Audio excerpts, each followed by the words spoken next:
Vamos a continuar con nuestro estudio de Mateo. Seguimos con Mateo 10, el 16 al 23. Abran sus Biblias en Mateo 10, capítulo 10, del 16 al 23. El tema que veremos hoy es: el Señor Jesús advierte a sus discípulos de la persecución y los prepara. El Señor Jesús advierte a sus discípulos de la persecución y los prepara.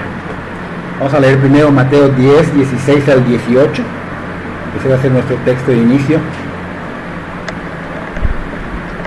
Dice: he aquí yo os envío como ovejas en medio de lobos.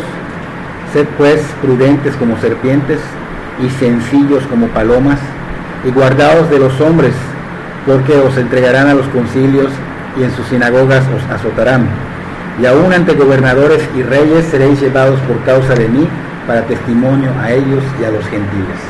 Vamos viendo las persecuciones venideras. El Señor Jesús dice que he aquí yo os envío como a ovejas en medio de lobos. Ya sabemos que la oveja es el animal más despistado, el animal más hasta cierto punto tonto, y de alguna manera el Señor siempre tiene que estar como el pastor que golpea su callado para que ellas estén siempre cerca de él y no se pierdan, no se desvíen. Pero en esta ocasión vemos que el Señor Jesús dice que envía a estas ovejas en medio de lobos. El Señor Jesús libremente y honestamente, sin engaños, sin mentiras, les advierte a sus discípulos que iban a enfrentar una persecución, ya que fueron enviados sin una guardia, sin una protección militar. Él los envió como ovejas en medio de lobos.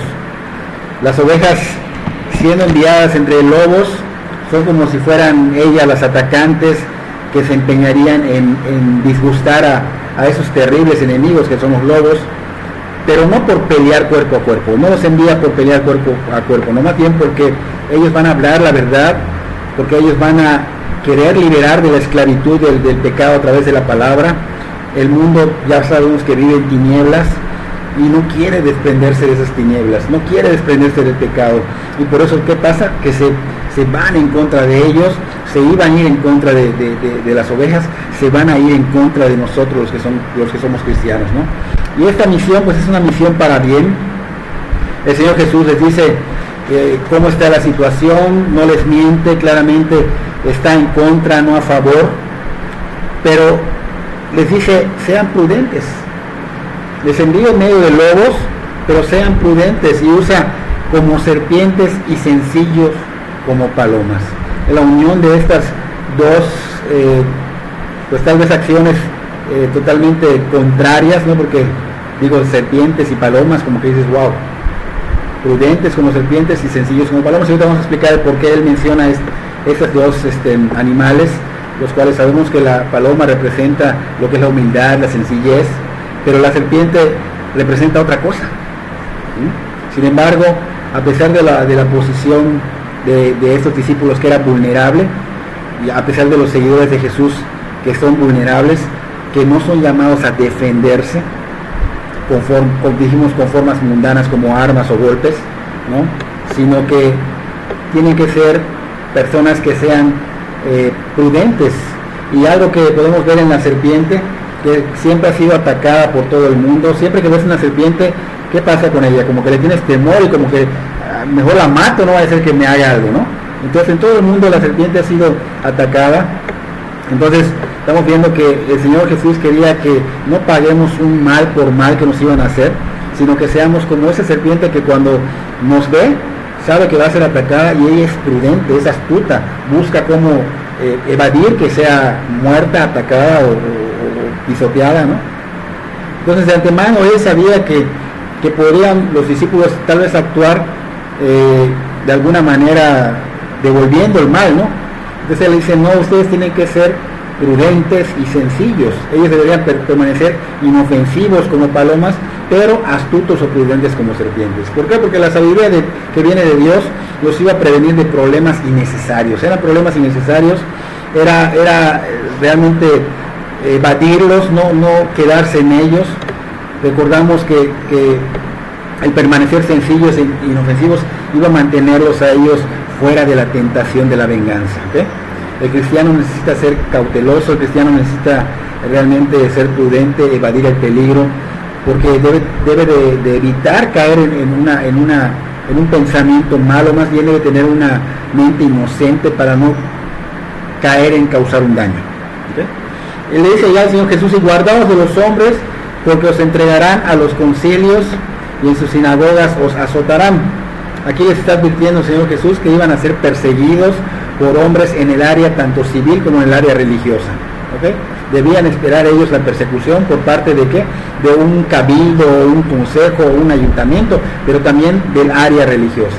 Pero también dice que aún ante gobernadores y reyes serán llevados por causa de mí, dice Jesús, ¿no? Esta era una declaración notable que se entiende claramente. ¿Por qué? Porque la gran influencia que tendría este Evangelio de Dios, el poder de Dios, sus predicadores. El Evangelio, recuerda que dice en Romanos 1:16 que es poder de Dios para salvación de todo aquel que cree, ¿no? Estamos viendo que iba a ser notable ante estos reyes, ante esos gobernadores, y obviamente iban a ser vituperados por causa del Señor, ¿no? Los gobernadores y reyes iban a notar inmediatamente el poder del Evangelio y los iban a arrestar y los iban a llevar a un juicio. Entonces estas cosas que estaban pasando son pruebas sorprendentes de la presencia de Cristo en sus vidas. Estamos viendo que son vituperados por causa de Cristo, por los intereses de Cristo. ¿Quién creería que en ese tiempo estos hombres despreciados, hombres del vulgo, con muy limitada literatura, personas comunes y corrientes como nosotros, podrían causar tanta atención, podrían ser llamados y obligados a pedir disculpas, a retractarse de lo que es la profesión de fe en Cristo? O sea, los iban a decir que negaran a Cristo, que se retractaran de ello. Pero vemos que son los hombres que más sobresalieron sobre la tierra. Aún hoy día estamos escuchando los testimonios de ellos, y nosotros estamos siendo discípulos, y esto es lo que ha mostrado que hasta el día de hoy, después de 2000 años, se sigue hablando de Cristo, se sigue dando esa profesión de fe. Él decía: por causa de mí, para testimonio a ellos y a los gentiles. Ya que eran perseguidos por causa del Señor Jesús, ellos iban a ser un testimonio cuando fueran perseguidos por esta ley, por este mundo, por los religiosos. Y esa es nuestra tarea.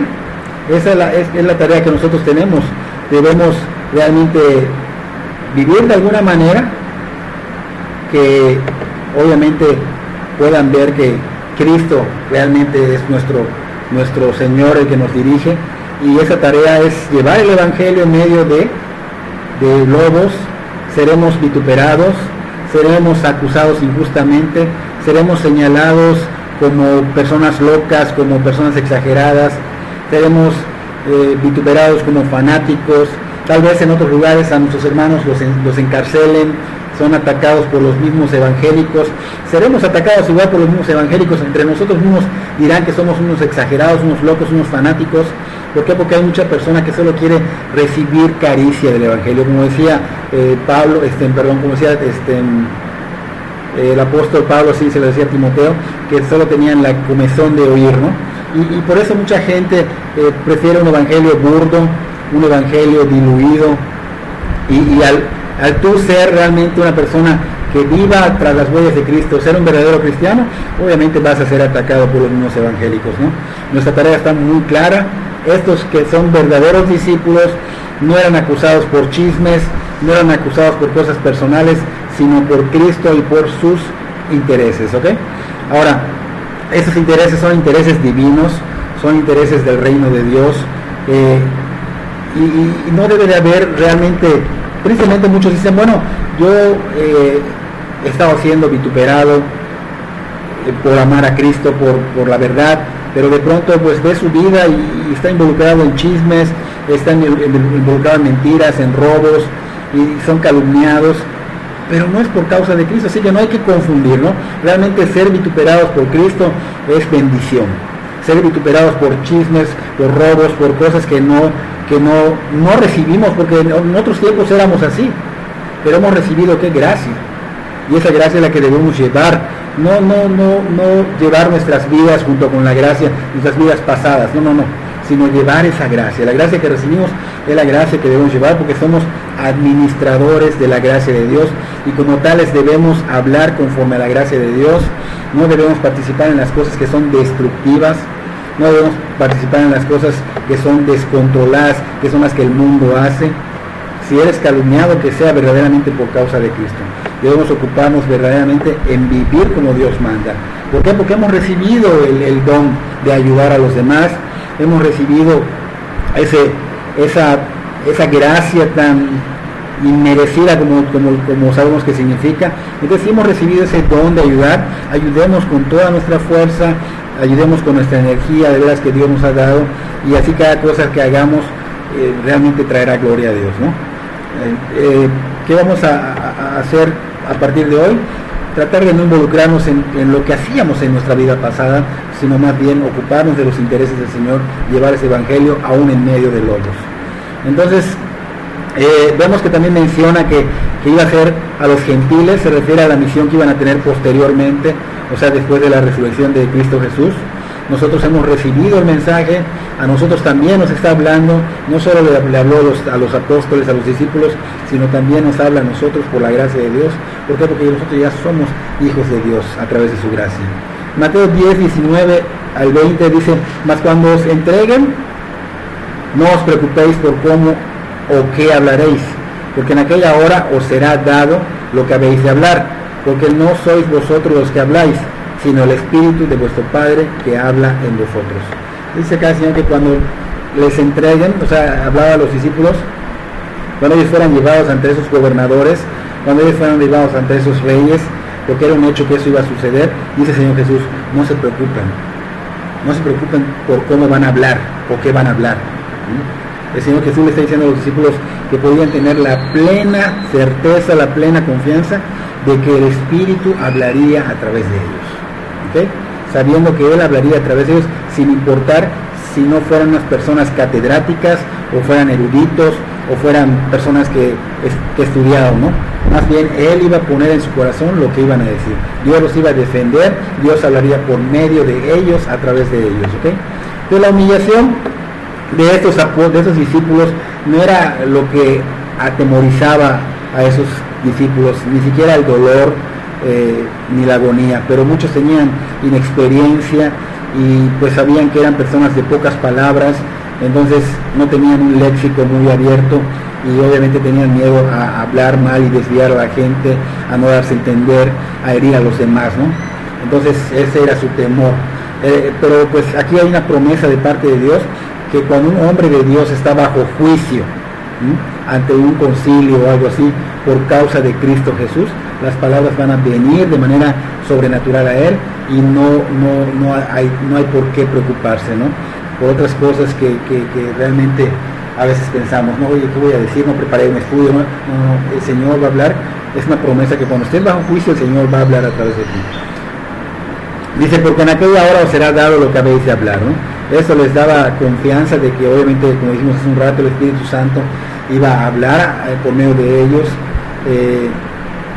Esto no debe justificar a muchos para, bueno, no voy a estudiar porque pues ya el Espíritu Santo va a hablar a través de mí. No, esto realmente nos debe llevar a que busquemos el conocimiento, a estudiar más la palabra de Dios, a enfocarnos en ella, a vivirla, y en su momento el Señor va a usarnos, nos va a dar esa dirección para los que somos perseguidos. Pero si no somos perseguidos por testificar del Señor Jesús, créeme que no te va a usar, ¿no?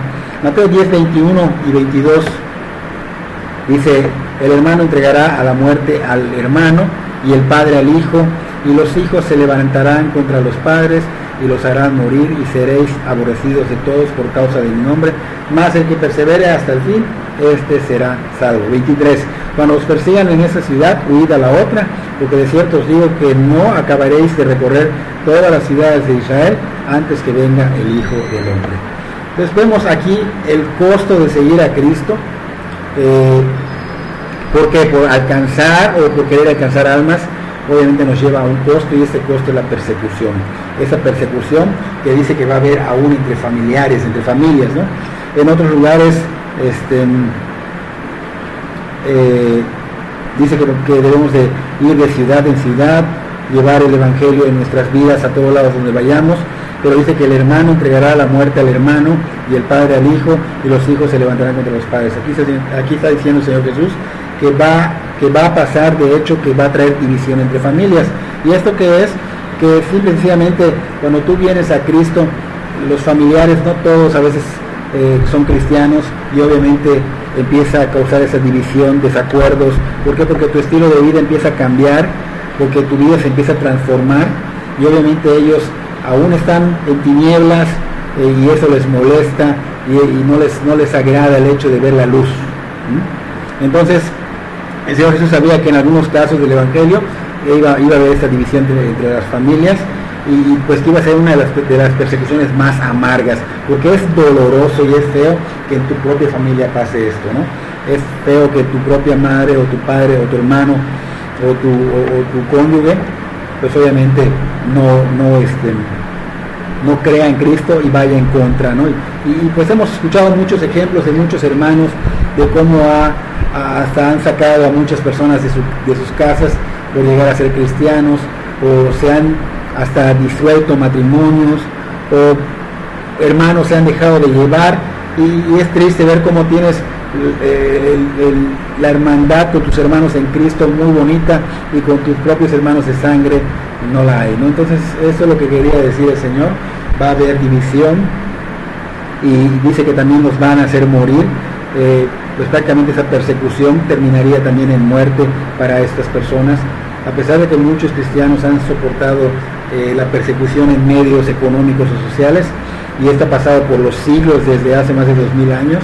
Mucha gente, literalmente millones, han dado su vida en fe por el Señor Jesús, y el costo no solo ha sido la división entre familias, sino que también han muerto por ello, ¿no? Eso lo hemos visto a través de la Biblia, a través de la historia, pero también dice que iban a ser aborrecidos todos por causa de su nombre, ¿no? Entonces, muchas veces esto sucede y ha pasado en culturas enteras, de que los seguidores del Señor Jesús, los discípulos del Señor Jesús, los que son verdaderos cristianos, de veras son aborrecidos, no son bien vistos, y parece poco creíble que las personas que viven de acuerdo a las expectativas del reino de Dios, de acuerdo a la voluntad de Dios, estas personas de veras sean aborrecidas grandemente. Estas personas que llevan compasión, que llevan misericordia, que extienden gracia, sean aborrecidas grandemente. Pero esto no significa que nosotros ¿cómo se dice? Esto no significa que nosotros nos hagamos como el mártir. Mira, nosotros estamos siendo realmente aborrecidos y nos vamos a apachurrar. No. Esto debe de tomarse como una bendición. ¿Por qué? Porque Mateo 5:7 dice claramente: bienaventurados los misericordiosos, porque ellos alcanzarán misericordia. Y esta palabra bienaventurado sabemos que significa bendecido, afortunado. ¿Por qué? Porque estás pasando realmente una oposición, estás siendo vituperado, estás siendo atacado por causa del Señor. Vemos que la humanidad cometió un grave error, el haber condenado de veras y crucificado al único ser santo, al único hombre sin pecado, al único hombre sin mancha, al único hombre irreprensible ante el mundo. Pero esto es porque el mundo va en contra de Dios, y el mundo vive contrario a lo que Dios nos ha mandado. Así que, ¿qué pasa si tú sigues a Cristo? Obviamente vas a ser atacado, vas a ser crucificado, vas a ser vituperado. Estos discípulos y los que vendrán tenían esa promesa de que van a ser. El Señor les advierte, pero también les anima a perseverar fielmente. Él les ha dicho: en el mundo habrá aflicción, pero Cristo Jesús dijo: yo he vencido a este mundo. Yo he vencido a este mundo, y yo voy a estar con ustedes todos los días hasta el fin de este mundo. Así que Él nos recuerda que por su sacrificio en la cruz del Calvario se nos ha dado la gracia del Espíritu de poder, y no de cobardía, de poder, porque la verdad no se podría aguantar este vituperio, no se podría aguantar esta persecución, no se podría aguantar esta división de familia. ¿Por qué? Porque el hombre no puede, pero tienes un poder que es del Espíritu Santo, el Espíritu de Dios que ha venido sobre ti, y que obviamente te motiva y te impulsa a seguir adelante. Y es la fuerza del Señor Jesús en la cual podemos perseverar durante el tiempo de persecución o el tiempo de tribulación. Así que necesitamos de esta fuerza del Señor para pasar por estas situaciones que no son fáciles, situaciones que para el verdadero cristiano ya deben ser situaciones naturales. Esta persecución debe ser ya algo natural para el cristiano, Y si nos vamos a Efesios 6, versículo 10, dice: por lo demás, hermanos míos, fortaleceos en el Señor y en el poder de su fuerza. Necesitamos de la fuerza del Señor para poder pasar por toda situación dura, difícil, de oposición, que para el cristiano ya debería ser una situación natural. El Señor Jesús decía: mas el que persevera hasta el fin, este será salvo. Aquí el compromiso de hasta el fin es requerido para aquellos que van a enfrentar las tormentas de la persecución. Pero la persecución, dijimos, ¿por qué? Por causa de Cristo, no confundan. Nosotros, quienes enfrentamos poca persecución hoy día, tenemos poco entendimiento de esto, de cómo verdaderamente perseverar bajo de ella, ¿no? Porque nuestros hermanos que están en otros lugares verdaderamente están siendo atacados y difícilmente y asesinados. Entonces es algo muy fuerte que nosotros aún no comprendemos. Cuando os persigan en esta ciudad, huid a la otra, decía el Señor Jesús.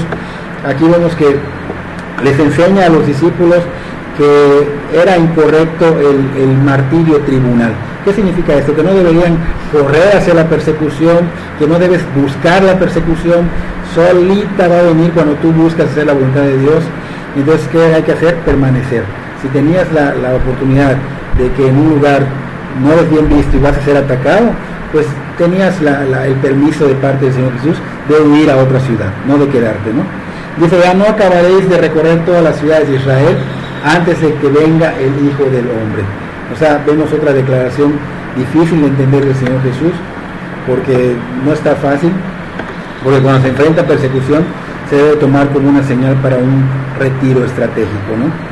Para la próxima ciudad, para el próximo lugar, donde vas a dar el testimonio, donde vas a continuar, ya que el tiempo es corto. No terminarás de evangelizar la ciudad de Israel, decía acá, antes de que el Hijo del Hombre venga, ¿no? O sea, aquí estamos viendo claramente el cumplimiento del día del juicio. En Mateo 10:15 dice: de cierto os digo que el día del juicio será más tolerable el castigo para la tierra de Sodoma y de Gomorra que para aquella ciudad. O sea, en muchas maneras, el juicio derramado por Dios sobre Judea por medio de los ejércitos romanos en el año 70 después de Cristo fue peor que el juicio que vino sobre Sodoma y Gomorra. Así que prácticamente estamos viendo cómo la palabra de Dios se está cumpliendo de una manera precisa. Estamos viendo que no hay error y que toda la palabra de Dios va a ser cumplida. Aún dice que la tilde, así esos puntitos, van a ser cumplidos y van a permanecer para siempre. Entonces es importante que nosotros somos advertidos, pero somos preparados.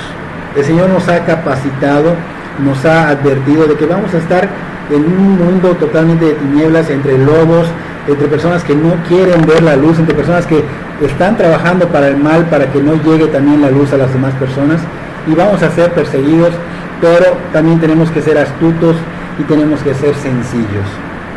Es algo muy importante, no buscar la venganza, sino si en algún lugar nos están molestando, en algún lugar, pues sabes que prudentemente no busques pleito, simplemente retírate y sigue tu camino, y donde te vayan a escuchar, que te escuchen, y donde no, retírate, ¿no? Es importante ver la gracia que hemos recibido y que extendamos esa gracia, y que realmente todo sea por causa de Cristo, y no seas calumniado por cosas que en otro tiempo viviste, como en Primera de Pedro, donde habla que somos calumniados. ¿Por qué? Que debemos ser calumniados no por nuestra vida pasada, como antes éramos tal vez ladrones, mentirosos, fornicadores y todas esas cosas, no, sino que seamos calumniados. ¿Por qué? Porque estés llevando la gracia de Dios a otros, porque estés siguiendo los pasos de Cristo. Y eso es importante para nosotros como iglesia, que realmente seamos bienaventurados, que sintamos que somos bendecidos por ser perseguidos por los intereses del Señor, no por nuestras viejas actitudes, sino por los intereses del Señor. Con esta cita bíblica terminamos nuestro tema de hoy, y vamos a continuar para el próximo domingo con Mateo 24, ¿no?